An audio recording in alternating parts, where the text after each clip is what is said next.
Shalom Uvracha. Aujourd'hui, je vais vous raconter deux histoires. La première, c'est une parabole. Un jour, un homme sentant sa fin proche, il réunit ses enfants et leur dit « Je sais que je vais bientôt quitter ce monde et j'ai une demande à vous formuler. Lorsque mon heure sera arrivée, demandez à la Chevra Kadisha, cette association qui est chargée des soins aux défunts, de m'enterrer avec mes chaussettes. J'ai peur d'avoir froid pendant mon dernier voyage. » Les enfants sont surpris par cette demande, mais le père insiste tellement en leur disant « Et quand la cérémonie sera terminée, je vous demande d'ouvrir la lettre que voici. » Seulement à ce moment-là. Naturellement, lorsque le père rend son âme à Dieu, les enfants vont voir la Chevra Kadisha en formulant cette demande un peu particulière du père. Mais il n'en est pas question. On doit retourner à la terre, complètement dépourvu de tout vêtement, simplement entouré d'un linceul, d'un linge blanc. Pas question de mettre des chaussettes. Les enfants ont beau insister, proposer n'importe quelle somme d'argent, finalement, la Chevra Kadisha refuse et l'individu est enterré sans ses chaussettes. Lorsqu'il retourne à la maison, après la cérémonie, les enfants ouvrent la lettre et trouvent le message suivant de leur père. Naturellement, je sais que j'ai été enterré sans mes chaussettes, car c'est contraire à la loi. Mais ce que je voulais vous enseigner, c'est que lorsqu'on quitte ce monde, même une paire de chaussettes, on ne peut pas emporter. J'espère que vous comprendrez la leçon en comprenant ce que vous devez amener avec vous dans le monde à venir. C'est uniquement la Torah et les mitzvot, vos études de Torah, vos prières et les bonnes actions que vous aurez accomplies ici. Alors cette histoire, elle a un contre-exemple dans la paracha, puisque lorsque la terre va ouvrir sa bouche pour engloutir Korach et les 250 personnes qui sont associées à lui dans cette contestation de Moshe Rabbeinu, lorsque la terre va les engloutir, elle les engloutira, eux, leurs femmes, leurs enfants, et tous leurs biens, tout va les accompagner. Enfin, tout va descendre dans la terre au fond du Gehinnom. Seuls les enfants de Korach, qui vont faire Teshuvah, et dont la Torah nous dira plus tard, où venait Korach l'homme et tout, les enfants de Korach ne sont pas morts parce qu'ils ont su faire Teshuvah à temps, alors eux seront sauvés. Et c'est d'ailleurs la raison pour laquelle, dans les 150 psaumes globalement attribués au roi David, même s'il n'y en a que 73 qui ont effectivement été écrits par lui, il y en a 11 dans le psaume 49 qui nous dit que ne crains pas de voir la richesse d'un homme parce que lorsqu'il descendra dans le trou, il n'emportera rien avec lui. 11 des psaumes ont été écrits par les enfants de Korach qui ont fait Teshuvah. Et en réalité, le premier des psaumes, Ashrei Aish Asher Lo Halach Be'atzat Reshaim, heureux est l'homme qui ne va pas suivre le conseil des impies, c'est un psaume que le roi David a effectivement rédigé en pensant aux enfants de Korach, en disant « Eux n'ont pas suivi le complot de leur père jusqu'au bout, au dernier moment ils se sont ressaisis et ont été sauvés, ou Vderer Chataim Lo Hamad, et ils ne se sont pas maintenus sur le chemin qu'avaient emprunté les pécheurs. Ou Moshav Letzim Lo Yashav, et dans cette assemblée de moqueurs, ils n'ont pas voulu résider. Alors, voilà cette première histoire et cette première leçon. Je voudrais vous en raconter une deuxième pour illustrer cette attitude extravagante de Korach, qui avait tous les honneurs, toutes les richesses, toutes les raisons d'être heureux, mais qui a malgré tout contesté l'autorité de Moshe Rabbeinu et de son frère Aaron, en disant pourquoi l'un a pris la royauté et l'autre la grande prêtrise, et moi, et moi, et moi. Bien sûr, c'est une constante dans l'histoire de l'humanité jusqu'à notre époque actuelle, de voir certaines personnes vouloir être calife à la place du calife, chef à la place du chef. Déjà, ça a commencé là-bas.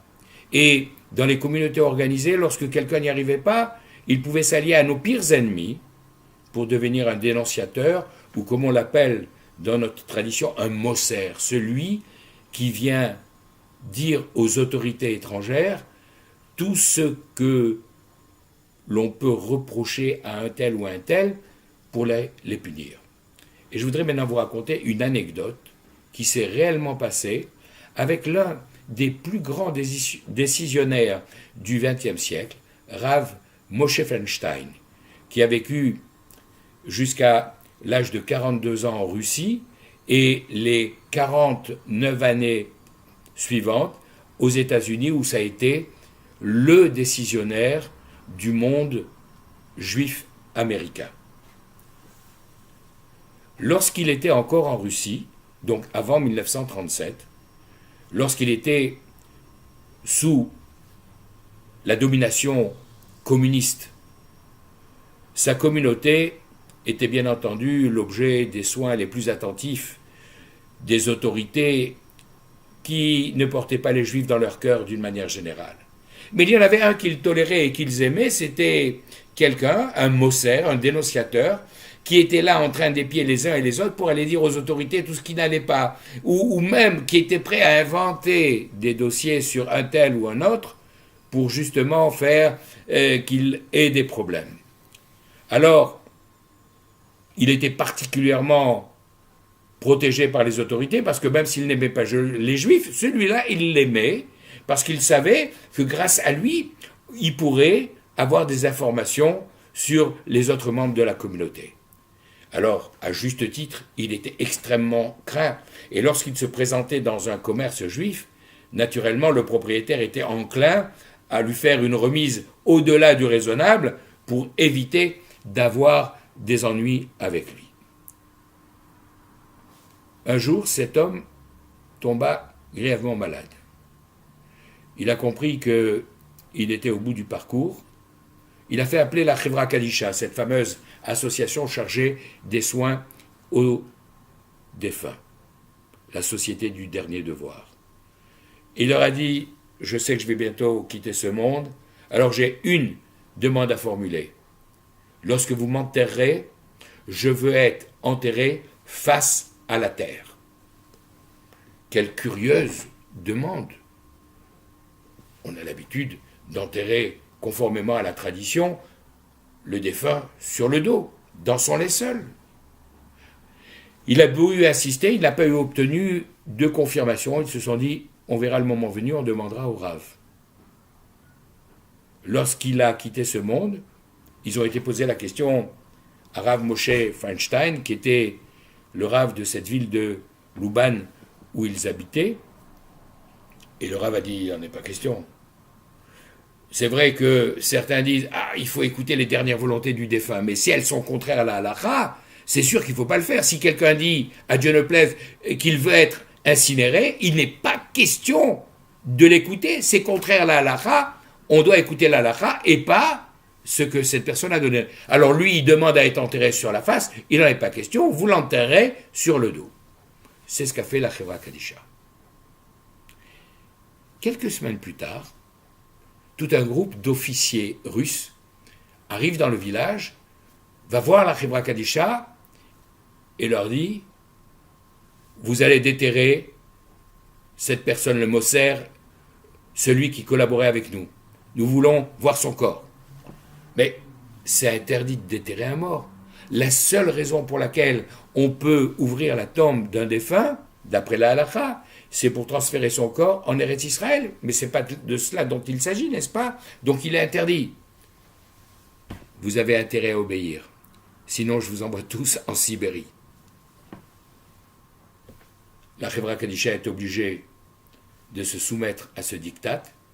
On ouvre la tombe. Les officiers se penchent et regardent les restes de cet homme. Ils ne disent pas un mot. Et ils s'apprêtent à partir. Quelqu'un de la Chevra Kadisha leur dit, excusez-moi, mais qu'est-ce que vous vouliez faire? Qu'est-ce que vous vouliez voir? Qu'est-ce que vous vouliez trouver? Et l'officier, avec un regard méchant, leur dit, notre ami qui est enterré ici, nous avait remis une lettre avant de mourir.